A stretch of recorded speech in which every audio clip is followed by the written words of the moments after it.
ya que la estructura de por lo menos uno de los reactivos, 3. el apteno, Características del antígeno que lo hacen inmunogénico. Como se ha mencionado, existen varios factores que influyen en la inmunogenicidad de una proteína. Algunos son de carácter intrínseco y tienen que ver con su propia naturaleza química, lo que determina su hidrofilicidad y su flexibilidad. En cambio, otros factores son extrínsecos y están relacionados con la capacidad de respuesta del animal y con la dosis de antígeno.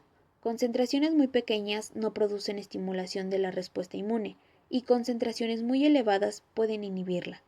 En la última década, con el desarrollo de la tecnología de péptidos sintéticos, se ha identificado las propiedades de una molécula que inciden directamente en su inmunogenicidad.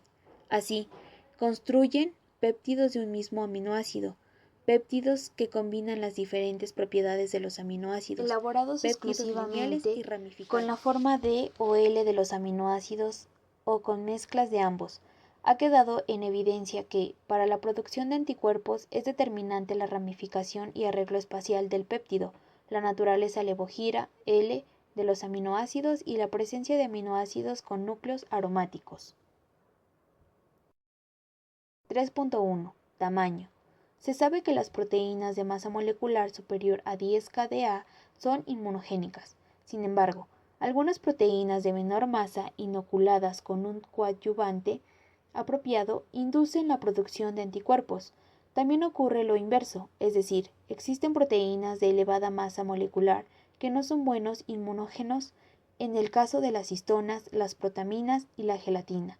Su falta de inmunogenicidad se explica en parte porque carecen de grupos químicos activos. 3.2. Presencia de grupos químicos activos.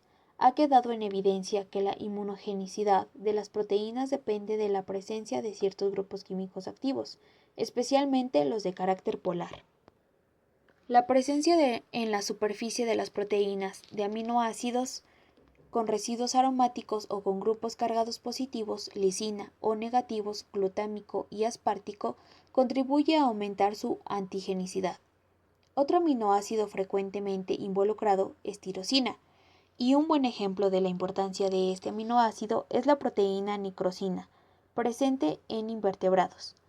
El estudio cristalográfico de nicrosina no revela en condiciones normales la presencia de una tirosina expuesta en la superficie, pero la síntesis de la proteína recombinante, en la que se introduce un cambio en el residuo de tirosina no expuesto, conduce a la pérdida de un análisis de cristales de nicrosina que incluyen el FAB de un anticuerpo monoclonal contra ella, muestra claramente que, a consecuencia de la interacción antígeno-anticuerpo, se produce un cambio conformacional en la proteína.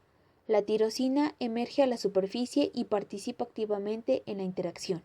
Este ejemplo pone de manifiesto la notable dinámica de la reacción antígeno-anticuerpo y la importancia de la movilidad atómica en la definición de un epítopo. 3.3. Conformación espacial de los epítopos. La palabra epítopo presupone que las regiones antigénicas corresponden a prominencias sobre la superficie de la molécula, lo cual es válido en muchos casos, pero también se ha descrito que pueden ser hondonadas de la superficie y que el sitio de unión del anticuerpo se introduce en la cavidad epitópica. 3.4. Movilidad atómica.